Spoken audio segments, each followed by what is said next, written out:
싱싱한 인터뷰 찾아가는 인터뷰 한국경제신문 기자 고윤상입니다. 오늘은 우리 최근에 중국의 배터리 생산 업체죠. CATL이 미국에 포드와 손을 잡고 미국에 진출한다는 소식이 나온 뒤부터 2차 전지에 대한 여러 가지 해석들이 분분합니다. 오늘 그런 해석들, 2차 전지의 산업의 변화들 함께 이야기해 보기 위해서 장정훈 삼성증권 수석연구원 찾아뵙습니다. 연구원님 안녕하십니까? 네, 안녕하십니까? 네네, 이렇게 바쁘신데 시간 내주셔서 정말 감사합니다. 네, 최근에 포드와 CATL의 합작법인 소식이 나왔어요. 네. 어떤 식으로 합작을 한다는 겁니까? 포드가 지분 100%를 갖고 가고요. 그다음에 CATL은 배터리를 직접 만들지만 지분을 거의 안 갖고 셀 운영권을 갖고 네. 그다음에 기술 라이선스 정도를 받는 구조라고 지금 알려져 있습니다. 이렇게 되면 미국에서 포드는 배터리 공장을 직접 소유한 미국 기업으로 배터리 이제 생산을 하게 되는 업체 이렇게 이제 되고 있습니다. 네. 근데 이제 미국의 이제 소위 IRA라고 하는 인플레이션 방지 법안을 필두로 해서 이제 배터리나 아니면 반도체를 이제 미국 내재화하려는 움직임이 계속 있었는데 네. 갑자기 중국 배터리 업체가 툭 하고 들어와 버리니까 네. 우리 투자자 입장에서는 좀 뒤통수를 맞은 것 같은 네. 그런 느낌이 들어요. 네. 이런 지금 입장들 이게 왜 이렇게 지금 굴러가게 되는 겁니까? 네, 사실 인플레이션 감축 법안이 사실 골자로 따지면 미국 국익에 최우선을 두고 네. 필요한 재정 지원을 하겠다라는 거였잖아요. 네. 근데 인플레이션 감축 법안 시작할 때 이거는 중국을 배제하는 법안이다라고 해석했던 조항이 딱 한 가지 문구 때문에 그래요. 네. 그 영어로는 Foreign Entity of Concern이고 뭐 해석을 하면 해외 우려 단체. 근데 다들 이 해외 우려 단체는 중국 기업일 것이다라는 네. 해석을 했던 거죠. 근데 거기에는 법안 자체는 중국이 명시되어 있진 않아요. 근데 그럼에도 불구하고 그 해외 우려 조항이란 단체 조항 때문에 결국 한국 업체가 우선시 될 것이다라고 생각했던 거죠. 근데 이 포드의 CATL하고 합작 법인은 그 인플레이션 감축 법안에 저촉되지 않는 상황 하에서 제안하거나 이제 만들어진 거라 보시면 됩니다. 왜냐하면 네. 이거는 해외 기업이 아니라 완전하게 포드라는 기업이 100% 지분을 갖고 있는 미국 기업인 거죠. 네. 그러다 보니까 이거는 이제부터 인플레이션 감축 법안 때문에 중국 업체가 못 들어가는 게 아니라 얼마든지 들어갈 수 있구나라고 해석하게 되는 첫 번째 단추가 돼버리는 겁니다. 그렇군요. 네. 그러니까 지분은 포드가 갖고 있는데 그 운영과 기술은 CATL이 되는 네. 어떻게 이런 식의 합작법인이 사실 조금 불공정하다. 좀 네. 이렇게 뭐 좀 밸런스가 안 맞는 느낌인데 네. 그럼에도 불구하고 네. 미국에 진출을 하게끔 네. 하는군요. 이게 왜 그러냐면 포드가 그렇게 되면 배터리 업체는 아니지 않습니까? 완성차 업체인데 완성차 업체로서 받을 수 있는 세제 혜택도 챙기고 배터리 업체의 지분을 100% 갖고 있으니까 배터리 업체가 투자하거나 생산했을 때 받을 수 있는 공제도 있거든요. 네. 그걸 다 포드가 갖고 갑니다. 네. 그냥 완전히 미국 국익에 부합이 되죠, 사실. 근데 CATL 입장에서는 지분도 없고 자기네가 운영한다고 하면 굉장히 좀 불리하고 어떻게 보면 한번 이렇게 기어서 들어가는 그런 느낌이거든요. 또 네. 불리한데도 그 미국 시장에 대한 또 욕심이 있군요. 맞아요. 이거 불리한 게 맞고요. 왜냐하면 배터리는 자기네가 책임지고 다 하는데 네. 그 혜택을 전혀 못 받거든요. 적어도 인플레이션 감축 법안에서 제시하고 있는 세제 혜택은 하나도 못 받습니다. 근데 CATL 입장에서는 그렇게 해서라도 들어가야 되는 상황이다라고 보는 거죠. 왜냐하면 네. 중국은 전기차 보급률이 더 어느 지역보다 높습니다. 그 얘기는 앞으로 성장률에 대한 고민이 배터리 업체인 CATL도 갖고 있는 거죠. 네. 이제 차기의 성장을 보일 수 있는 시장 중에 이제 결국 유럽 아니면 미국일 텐데 미국 시장에서 들어갈 수 있는 쾌를 보고 있었는데 때마침 포드가 좋은 제안을 해준 셈이나 마찬가지예요. 그렇군요. 네. 자, 오늘 중국과 미국의 배터리 이야기도 함께 하면서 또 국내 관련 업체의 영향까지 한번 살펴보도록 하겠습니다. 좋아요 한 번씩 눌러주시고요. 끝까지 함께 해주시기 부탁드리겠습니다. 자, 근데 포드랑 이제 CATL이 계획대로 이걸 과연 할 수 있을까? 미국 입장에서는 야, 우리가 중국 견제하려고 이렇게 법안도 만들고 우리 국익을 위해서 으쌰으쌰 하는데 이거 포드가 이거 나서서 야, 마치 꼼수처럼 이렇게 하면 네. 우리나라 같으면은 뭐 청와대로 소환되는 거 아닙니까? 불편한 거 아니에요? 네. 네, 이렇게 될까요? 사실 그런 여러 가지 지금 얘기들이 또 나오고 있지 않습니까? 그러니까 애초에 포드가 이제 미국의 배터리 공장을 짓겠다고 했을 때 두 군데가 검토되었었잖아요. 네. 버지니아하고 이제 미시간. 근데 버지니아 주지사가 이제 공화당 의원이고 차기 대통령 뭐 후보라고 하더라고요. 대선 후보. 그러다 보니까 이 버지니아 주지사는 그 얘기가 나왔을 때 바로 우리는 이 제안을 받아들일 수 없다. 그러니까 자기의 주 버지니아 주에서는 이 공장을 허가할 수 없다는 걸 아예 미리 선언을 해버렸어요. 중국은 안 된다. 네. 네. 그랬더니 미시간주의 주지사가 그 버지니아 주지사가 얘기했을 때의 그 상황을 보고 어떤 얘기를 했냐면 이거는 완전히 정치적인 의사결 판단이다. 라고 얘기를 한 거죠. 근데 이게 과연 미국 주정부 단위에서의 이슈로 끝나고 연방정부는 이 부분을 오케이 할지는 좀 두고 보긴 해야 되겠지만 네. 인플레이션 감축 법안에 아까 말씀드린 것처럼 취지에 전혀 어긋나지 않을 뿐더러 미시간주 입장에서는 고용에 대한 문제가 너무나도 현안이에요. 그래서 미시간주가 그 앞에서 해왔던 여러 가지 투자, 그러니까 외국인 투자 유치죠. 네네. 해왔던 거 보면 전부 다 고용 창출에 대해서 방점을 두고 실제로 중국 기업들도 유치하고 그런 사례가 있습니다. 그래서 이 부분들도 결국 미시간주는 되게 적극적으로 해서 인플레이션 법안의 문제에 저촉되지 않는 선에서 시작을 할 거고 미국 정부 입장에서 보더라도 실제로 이 인플레이션 감축 법안이 시행하는 동안에 혜택이 중국 업체한테 1도 안 가거든요. 네. 그렇다면 이게 결국 막을 어떤 명분은 경제적인 명분은 없지 않나. 아까 말씀드린 것처럼 정말 정치적으로 막아오려면 이제 전면에다가 중국이라는 어떤 폴리티컬한 이제 정치적인 결정을 연방 정부가 바이든 정부가 내려버리는 거기 때문에 그렇게 할 것 같지는 않습니다. 그렇군요. 네. 그러면 지금 포드랑 CATL이 손을 잡아서 들어오는 게 LFP, 그러니까 리튬 인산철이라고 불리는 조금 우리가 저가형으로 알고 있는 네. 그런 배터리 아니겠습니까? 네. 앞으로도 그럼 계속 LFP 배터리를 늘려가겠다는 걸로 보이십니까? 아니면 NCM, 그러니까 우리 한국 업체들이 강점을 갖고 있는 양극재까지 좀 넘보는 이런 교두보라고 판단하십니까? 지금 중국의 CATL도 NCM을 잘 하고 있습니다. 네. 다만 이제 NCM의 어떤 경험, 경력 뭐 이런 부분들은 한국 업체들이 당연히 앞서 있다라고 보면 좋을 것 같고 네. 미국 시장만 놓고 보면 지금 미국 시장에 들어갈 때 미국의 완성차 업체 입장에서 중국이 상당히 매력적인 거는 LFP라는 리튬 인산철 배터리입니다. 그래서 미국 시장에서 LFP의 확대 가능성에 대해서는 중국 업체를 끌어들이면서 이제 확대되는 건 불가피할 것 같고요. 네. 이랬을 때 한국 업체 입장에서 NCM은 그러면 이제 견조하다. 중국업체의 견제에서 자유롭다라는 거는 한시적으로는 맞을 것 같은데 CATL 입장에서는 이미 미국의 공장을 짓고 물론 그 공장은 LFP 공장이겠지만 이미 인플레이션 감축 법안이 벗어나고 나게 되면 CATL은 이미 자기가 갖고 있는 LFP 공장에서 추가적으로 NCM 공장을 구축하려고 노력할 것 같아요. 네. 경쟁하려고 뛰어들 겁니다. 그때부터 이제 본격적으로 한국 업체하고의 NCM 진영에서의 자리 뺏기 싸움도 이제 불가피하지 않을까 이렇게 보고 있는 거죠. 자, 우리 2차 전지를 쭉 투자해 오신 분들 혹은 지금 투자하신 분들도 이제 궁금하시면 이런 것도 궁금할 수 있을 것 같아요. 미국에 CATL이 들어가서 LFP 사업을 한다고 한다. 네. 우리 한국은 이제 양극재 NCM을 하지만 네. LFP도 우리가 미국에서 할 수 있는 거 아니에요? 네. 이렇게 물어볼 수 있을 것 같아요. 네. 우리는 안 되나요? 안테나의 그림을 만들 수 있나요? 하고 네. 경쟁할 수 있나요?를 좀 구분하셨으면 그렇군요. 좋겠습니다. 왜냐하면 LFP 같은 경우에도 LG 이제 화학 시절, LG 네. 에너지솔루션 전신의 화학 시절에서 충북 오창 공장에서 한번 파일럿 돌렸다고 합니다. 근데 안 한 이유가 있잖아요. 그거는 그 당시에 LFP에 대한 이제 어떤 생산 시설의 특허들이 존슨 매티라는 영국 업체랑 4개사가 컨소시엄을 잡고 있어요. 거기서부터 양산하면 무조건 로열티를 내야 되는 거죠. 기술 라이선스처럼. 근데 중국은 뭐 이런 말을 해서 좀 그렇지만 그 특허에 대한 부분들을 적어도 중국 내부에서는 무시할 수 있었던 상황이기 때문에 중국에서는 LFP 상태가 상당히 커져버린 거예요. 네. 그리고 전략적으로 중국 정부가 LFP를 키우겠다는 전략적인 선언을 20년 5월에 합니다.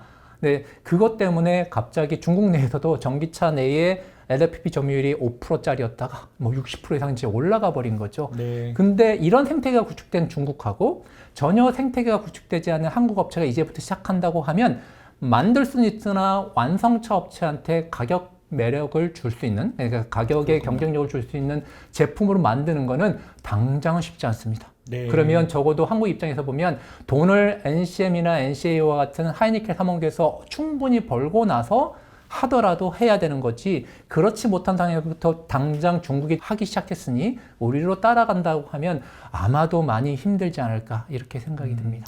결국 가격의 문제가 될 것 같습니다. 우리 그 LFP 배터리와 NCM 배터리의 차이점 이런 것들은 좀 자세한 내용은 제가 여기다가 표를 하나 만들어서 이렇게 올려드릴 테니까 이 표를 좀 보시면서 이해해 주시면 되겠습니다. 조금 이렇게 보급형 전기차에 필요한 게 이제 LFP 배터리다 이렇게 생각해 주시면 될 것 같아요. 자, 근데 이제 제너럴 모터스, GM이나 스텔란티스, 이제 미국에 있는 전기차 업체들도 포드가 이렇게 나서니까 야, 이거 우리가 지금 뭐 포스코 케미칼이나 에코프로비움한테 어마어마한 돈을 지금 함께 써가면서 양극재를 하지만 또 한편으로는 보급형 자동차에 대한 니즈도 있으니까 이거 CAT랑 우리도 손잡아야 되는 것 아니야? 라는 생각을 할 수밖에 없을 것 같아요. 필연적으로 이렇게 간다고 보십니까? 저는 갈 수밖에 없지 않을까. 그러니까 우리가 테슬라 얘기도 많이 하잖아요.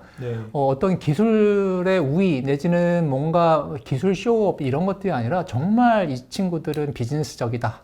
뭐냐면 돈이 된다. 그다음에 자기네가 다른 타사하고 경쟁해서 우위를 찰 수 있다면 그런 선택을 할 것이다.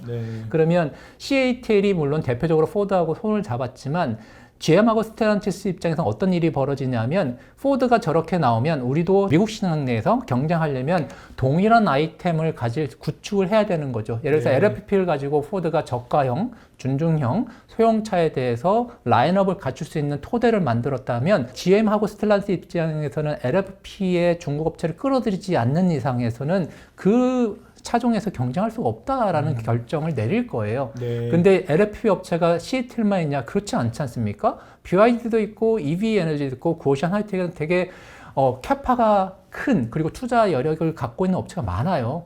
그래서 제가 걱정하는 거는 포드가 어떻게 보면 길을 열어준 거고 물꼬를 텄다. 네, 물꼬를 트고 GM 스텔란티스는 오케이 포드하고 CATL이 그렇게 갈 수만 있다면 그게 문제가 없고 정치적인 문제를 그 앞에서 다 해소시켜 주잖아요. 그럼 GM 스텔란티스는 그 다음에 따박따박 가면 되니까 이 친구들은 당연히 후순위로 분명히 뛰어들 가능성이 높지 않을까 이렇게 생각하고 있죠. 지금 말씀하신 GM과 스텔란티스가 따박따박 뒤따라 갈 때마다 아마 우리나라 양극재 업체 주가에는 상당한 영향을 끼칠 겁니다. 그런 이야기도 뒤에서 양극재 주가 이야기하면서 함께 나눠보도록 하겠습니다. 네, 그런데 IRA가 이제 10년짜리 법안이잖아요. 일종의 일몰 법안 같은 건데 이제 10년 뒤에 그러면 CATL 입장에서는 야 이제 우리는 10년 동안 이제 이렇게 뭐 눈치 좀 보고 이렇게 있었지만 이제는 우리도 지분 요구도 하고 적극적으로 좀 미국 시장에 진출하고 이럴 수도 있겠네요. 그렇습니다. 제가 포드하고 CATL 합작법인 구조가 이제 뉴스 통해서 알려진 다음에 참 이제 왜 CATL이 이런 불리한 지분을 100% 자기는 한 1%도 안 갖고 있는 상황에서 배터리는 자기가 다 만들어주고 대신에 세제 혜택은 전혀 못 받고 이런 딜을 왜 했을까 생각을 해보면 말씀하신 것처럼 이건 한시 법안이기 때문에 10년 지나면 얼마든지 포드한테 바이백 그러니까 이제 주식을 다시 사오게끔 그리고 지분을 갖고 오는 거죠. 충분히 가능하다라고 보고 있습니다. 그런 부분이 있으니까 CATL이 흔쾌히 응해줬지 않았을까 이렇게 생각이 들고요. 그렇다는 얘기는 애초에 이런 IRA 법안 하에서 포드에 제한이 없었다면 애초에 못 들어갈 지역이었을 텐데 포드가 만들어준 거죠. 포드의 우산 하에서 어떻게 보면 비를 피하면서 일단 10년만 견디면 그 다음부터는 미국은 계속적으로 어쨌든 배터리가 필요한 시장이지 않습니까? 그게 전기차가 됐든 ESS가 됐든 그 상황에서 CATL은 이미 공급망을 구축한 상황에서 고객만 추가적으로 더 확보하면 되는 상황이기 때문에 CATL로서 그런 10년을 좀 견딜 수 있는 측면에서의 딜 그런 협상의 제안에 대해서 응하지 않았을까? 이렇게 생각이 들더라고요. 우리 방송 보시는 분들 중에 아마 야, 돈 앞에서는 영원한 친구도 적도 없구나 라는 생각을 하실 것 같아요. 근데 이제 우리가 사전에 질문지에는 안 적었지만 이제 미중 무역 분쟁 이제 2018년에 있었고 지금도 이제 미국과 중국의 정치적 리스크 뭐 대만을 중심으로 한 정치적 리스크가 있습니다.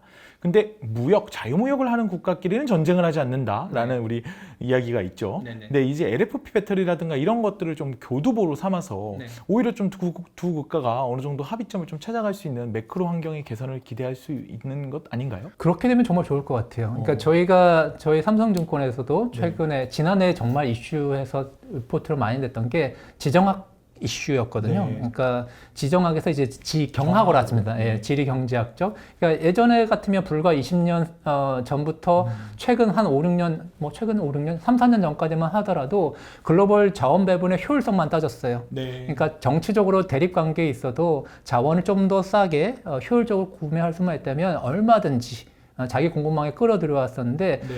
사실 미 트럼프 정부 들어와서 시진핑하고 이제 충돌했었던 이후부터 바이든 행정부 들어와서는 좀 더 노골화된 것 같아요.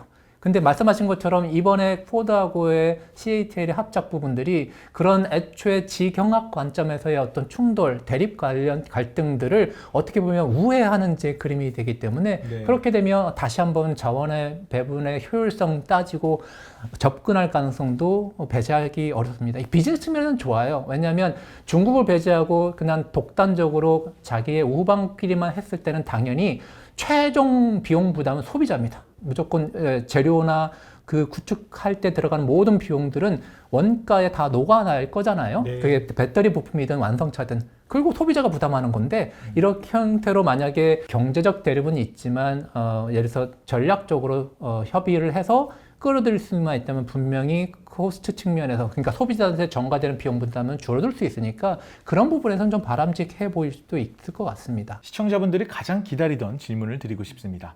양극재 업체에 미치는 주가 영향에 대해서 이야기를 할 텐데 양극재 업체들은 아니 이번에 이게 사태가 나오면은 이제 좀 부정적으로 보는 입장에서는 야 이제 앞으로 이제 양극재가 IRA 법안에 이제를 등에 업고 미국 시장에서 정말 거의 과점 형태로 나아갈 수 있었는데 이제 그런 미래가 흔들렸다. 한마디로 성장성이 흔들렸다. 이런 관점이 있는가 하면 무슨 소리냐. 이미 확보한 장기 공급 계약만 해도 앞으로 몇 년치를 아주 그냥 엄청나게 돈을 벌어야 된다. 그런 거는 기우다. 나중에 가서 되는 거고 양극재도 양극재대로 LFP 못지않게 계속 늘어난다. 성장성에 변동 없다. 이렇게 또 반론하는 입장이 있습니다. 어떻게 보십니까? 둘 다 의미가 있어요. 다 이제 타당한데 뭐냐면 첫 번째는 애초에 인플레이션 감축 법안 때문에 한국이 미국 시장에서 주도적으로 지위를 갖고 갈 거라고 기대하신 분 입장에서는 되게 실망. 네, 왜냐하면 그 시장은 한국의 양극재 업체들 입장에서 보면 주요 배터리 업체들이 다 한국 배터리 업체일 거라는 가정하에서 그 물량에 대한 기대감이 있었던 거잖아요. 근데 요번처럼 만약에 포드 CATL의 그런 합작 구조가 이제 먹힌다면 중국 업체도 얼마나 들어갈 수 있으니까 애초에 마켓은 정해져 있지 않습니까? 미국의 전기차 수요든 ESC는 정해져 있는 상황에서 중국의 일정 파일을 결국 뺏긴다라는 가정하면 그 앞에서 기대를 했던 투자들 입장에서는 불편한 거고요. 근데 두 번째, 그 인플레이션 감축 법안 때문에 크게 기대지 않았던 분들 입장에서는 어차피 배터리 중에서 하이니켈 3원계라는 한국 업체가 주도하고 있는 양극재는 계속 갈 거라는 믿음은 저도 있거든요. 그랬을 때 그 양극재 업체들의 투자 스케줄을 보면 지금보다 한 4, 5배가 다 커요. 2030년까지.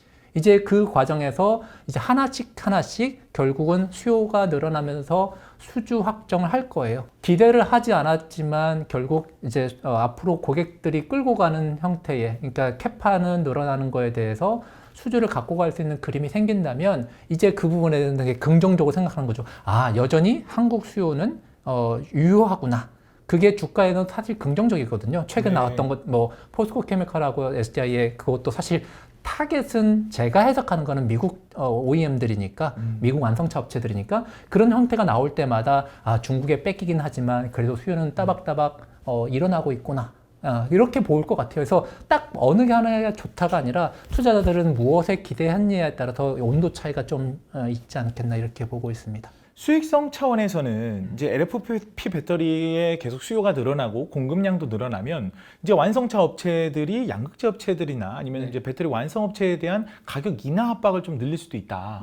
이런 좀 우려 있어요. 근데 가격 인하 압박은 사실 언제나 있었던 것이지만 그런 인하 압박으로 앞으로 더욱더 계속 커지고 결국 그것들이 배터리 업체들의 수익성 악화로 이어질 것으로 보십니까? 이게 시장이 고성장할 때는 항상 일정한 이제 재료를 확보해야 되지 않습니까? 그러다 보니까 가격 압박의 논리가 잘 적용되지 않는다고 보시는 게 맞을 것 같아요. 고성장할 때. 왜냐면 완성차 업체 입장에서도 자기가 팔아야 될 차종 차량 대수가 있을 텐데 그에 필요한 재료들은 확보해야 되고 확보를 위해서는 조건을 되게 좋게 갖고 가야 됩니다. 네. 제가 걱정하는 거는 이제 시장이 성숙화됐을 때, 근데 캐파는 이미 다 늘려놨고 성숙화된다는 얘기는 성장에 대한 성장률 자체가 완만해지게 되면 그때부터는 가격 비딩을 하면 재료업체들 부품 공급선 따라와야 되지 않습니까? 그래서 단기적으로는 가격이 급락한다고 보기 어려워요. 근데 기자님이 질문이 LFP가 들어와서 다른 쪽에 양극재의 가격에 영향을 미치지 않냐라고 하면 그거는 별개로 좀 일단 보셔야 될 것 같습니다. LFP가 들어가는 차량하고 하이니켄 엔심이 들어간 차종이 좀 다르지 않습니까? 그렇죠. 그러다 보니까 경쟁하기 위해서 LFP가 들어오면 NCM도 저기 낮춰야지 이렇게 판단할 것 같지는 않아요. 네. 네.